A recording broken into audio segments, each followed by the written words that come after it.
व्यवस्थेमध्ये स्थान शोधणारी कविता पाहिजे असा मी आग्रह धरतो आहे। याचा अर्थ मी कलेला विरोध करतो आहे असंही नाही।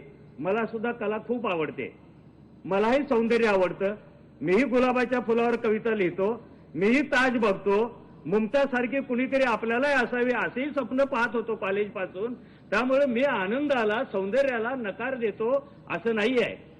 माझा मुद्दा असा आहे, जीवन आणि सौंदर्य याच्यामध्ये सुद्धा क्रम लावायला पाहिजे आणि त्या क्रमामध्ये जीवनाला प्राधान्य द्यायला पाहिजे। मी आदिवासी भागामध्ये अनेक वेळा जातो, तुम्हीही जाता। छोटे छोटे पाडे असतात आणि त्या पडणाऱ्या भिंतीवर सुंदर सुंदर नक्षीकाम केलेलं असतं आदिवासीने, रंग लावून, नखाने, कागद चिकटवून, आणखीन कशा कशाने केलेलं असतं। जर मी उद्या असं म्हणालो की आदिवासींनी आपल्या भिंतीवर आपली कला सादर करण्यासाठी भिंत बांधलेली आहे, त्याला चित्र काढायचं होतं म्हणून पाडा बांधलेला आहे, असं जर म्हणायला लागलो तर गैर आहे। कारण घर ही आदिवासीची जीवनविषयक गरज आहे, तिच्यानंतर कला येते। अगोदर जीवन येते आणि मग जीवनाचं बोट धरून कला येते। मी सुरुवातीला जात्याचा उल्लेख केला की माझी आजी ती सूपभर दाणं घ्यायची, जात्याच्या तोंडामध्ये मुठभर दाणं घालायचे आणि तोंडातून आतड्या बाहेर पडेपर्यंत ते जातं ओढायला लागायचे। गुर गुर गुर एक संगीत तयार व्हायचं त्या जात्यातून आणि ते संगीत मला खूप आवडायचं। आणि नंतर कळायला लागलं की माझी आजी संगीत तयार करण्यासाठी जातं ओढत नव्हते, तर जगण्यासाठी जातं ओढत होते। हे जे जगणं आहे आणि ह्या जगण्यातून ज्या कला म्हणून येत आहेत, हे सगळं आपण एकदा समजावून घ्यायला पाहिजे। हे मी पुन्हा पुन्हा सांगतो आहे। हे जे जागतिकीकरण आहे ते नेमकं काय करते हे एकदा लक्षात घ्या। ते पहिल्यांदा माणसाचे तुकडे तुकडे तुकडे करत जातं, कटपीस करत जातं आणि एकदा का कटपीस झाला की ठाण्याच्या बाजारपेठेमध्ये बोर्ड लागतो, एका टी शर्टवर 14 टी शर्ट मोफत। पहिल्यांदा कटपीस केलं त्याचं, पहिल्यांदा त्या कापडाचा कटपीस केला आणि कटपीस सेलमध्ये विकायला लागले। असं जाहिरात वाचली का? रेमंड कंपनीने अशी जाहिरात केली की एका ताग्यावर दुसरा तागा मोफत, वाचली जाहिरात। हे कटपीस उठून विकायला आलेले आहेत। हे कोण करतो माणसाचे कटपीस? हा कोण करतो सेलमध्ये बाजार त्याचा? हे समजून घेण्याची जबाबदारी साहित्यिकांची आहे। कारण तो सृजनशील असतो जो सामान्य माणसाला जे दिसत नाही ते साहित्याला पाहतं, साहित्य पाहतं ते, आणि त्याच्या दृष्टीने ते एक नव्या माणसाची रचना सुद्धा करायला जातं। म्हणून जागतिकीकरण समजून घ्या। मी चळवळीमध्ये होतो, माझ्या काळामध्ये कामगारांच्या दोनच जाती होत्या, एक येलो कॉलर आणि दुसरी ब्ल्यू कॉलर, पांढरी कॉलर आणि निळी कॉलर। आता तुम्ही याच यंत्राच्या शहरामध्ये कॉलरी मोजायला जा, निळी कॉलर, पांढरी कॉलर, हिरवी कॉलर, भगवी कॉलर, कोणत्या कोणत्या रंगाच्या कॉलरी आहेत तिथे। आणि चुकून एका रंगाचा दुसऱ्या रंगाला धक्का लागला ना देवा, पायाखालची जमीन हादरायला लागते, स्फोट व्हायला लागतात। असे कोणते रंग आणले जागतिकीकरणाने की जे एकामेकाच्या गळ्यात गळा घालण्याऐवजी गळा दाबायला निघालेले आहेत? कोणती रंगाची परिभाषा आली? कोणत्या रंगाचं परिमाण आलं? रंगांच्या दुनियेत एक रंग दुसऱ्या रंगावर हल्ला करतोय। मला वाटतं हे सगळं माझ्या साहित्यिक भावा बहिणींनी समजावून घ्यायला पाहिजे। हे जे डिव्हिजन चालू आहे, हे जे ब्रेक न्यूज चालू आहे माणसाची, हे समजून घ्यायला पाहिजे। आपण म्हणतो काय करायचं, आपण कोणासाठी लिहितो? मी काही भूमिका घेणारा मनुष्य आहे। माझी चळवळीतली भूमिका पक्की आहे, माझी पत्रकारितेतली भूमिका पक्की आहे आणि माझी लेखनातली भूमिका ही पक्की आहे। आपण कधी काय लपवलेलं नाहीये, खुलेआम रस्त्यावर आर पार आहोत आपण। कारण रस्त्यावरचं जग आहे माझं, आणि रस्त्यावरच्या जगातला माणूस आयण्याशिवाय पाहता येतो। रस्त्यावर आहे तो, मला पाहण्यासाठी आयण्याची गरज नाही, आर पार आहोत आपण। हे जे मी सांगतो आहे, हे जे सगळं नवीन नवीन नवीन नवीन चाललेलं आहे, याचा आपण एक सृजनशील लेखक म्हणून विचार करतो आहोत की नाही? जीवनाचा स्वीकार करतो आहोत की नाही? मी असं मानतो की प्रत्येक कलावंताला त्याची म्हणून एक भूमिका असावी लागते। का लिहितो मी कविता? का लिहितो? गरजा जयजयकार का लिहावं असं वाटलं? तो केवळ शब्दांचा खेळ आहे का? अरे त्याच्या मागे एका इंग्रजी सत्तेला हुसकून लावण्याची एक प्रचंड ताकद आहे, भूमिका आहे. गरजा जयजयकार तिथून येतं. बाबूरावांची माणसावरची कविता हा शब्द खेळ म्हणून येत नाही. वेदाआधी तू होतास. माणसांचं एक विराट रूप सांगण्यासाठी, माणसाच्या बाजूची भूमिका घेण्यासाठी ती कविता जन्माला येते. जर आपल्या साहित्याला भूमिकाच नसेल, आपल्या लेखनाला प्रयोजनच नसेल, तर खूप मोठे अपघात होतील मित्रांनो,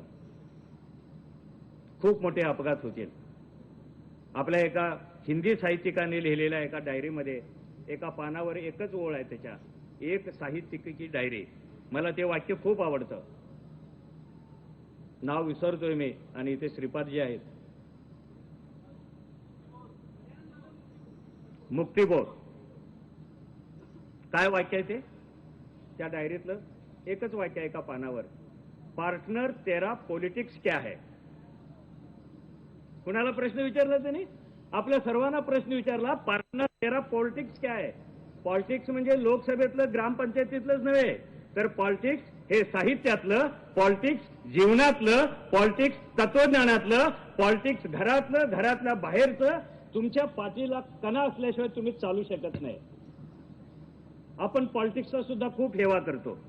काय होते मराठी माणसाला कळतच नाही. त्यातही मराठी लेखकाला मला राजकारणी नको, मी निषेध करतो त्याचा. अरे झालं काय तुला?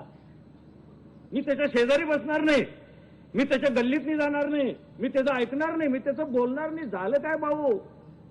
काय झालं? अरे मी लोकशाहीमध्ये राहतो, मला महापालिका पाहिजे, मला नगरपालिका पाहिजे, मला मताचा अधिकार आहे, ते द्यायचा अधिकार आहे. आणि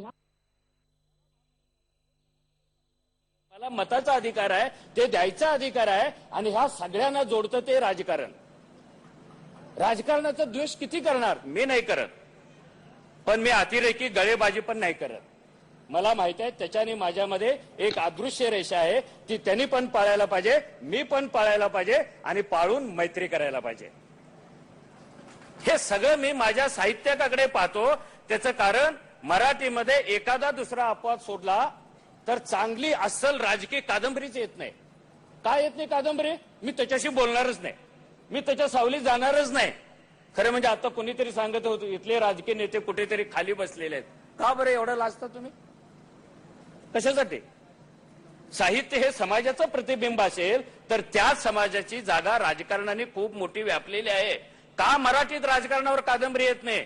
महान नाटक का तयार होत नाही? महाकाव्य का तयार होत नाही? महाचित्र का तयार होत नाही? आपण कटाप करत चाललेला आहोत एक एक घटक घटक आपल्या साहित्यापासून. मी हे पाहणार नाही, मी ते पाहणार नाही, मी ते पाहणार नाही, मी गावाकडचं ऐकणार नाही, मी जंगलातलं ऐकणार नाही, माझीच भाषा खरी, मी म्हणतो तेच प्रमाण. मला वाटतं मी जरा काही सैल गावाकडचे शब्द वापरतो, त्याचा गैरअर्थ घेऊ नका. चला हे प्रमाण आणि अप्रमाणचं लफडं आहे ना, ते एकदा बंद करायला पाहिजे, बंद करायला पाहिजे.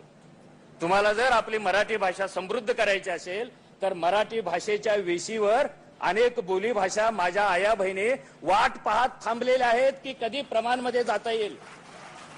तिथे अहिराणी आहे, तिथे खानदेश आहे, तिथे कोकणी आहे, तिथे मराठवाड्यातल्या आहे, तिथली दखनी आहे, तिथल्या अनेक बोली भाषा आहेत. ताटकळ किती वर्षापासून उभ्या आहेत. या संमेलनाच्या मांडवामध्ये त्यांच्या ओटावर आलेल्या बोलाचं सुद्धा कौतुक होईल म्हणून. काय गैर बोलतात ते गैर काय बोलतात ते बोली भाषेतले लोक. मला आदिवासीची एक पोरगी मी आणली होती नाशिकमध्ये. वर पंखा चालू होता की जो पंखा तिने आयुष्यात कधी पाहिलेलाच नाही. मी तिला म्हणालो, बेटा जे वर फिरते ना त्याला काय म्हणतात?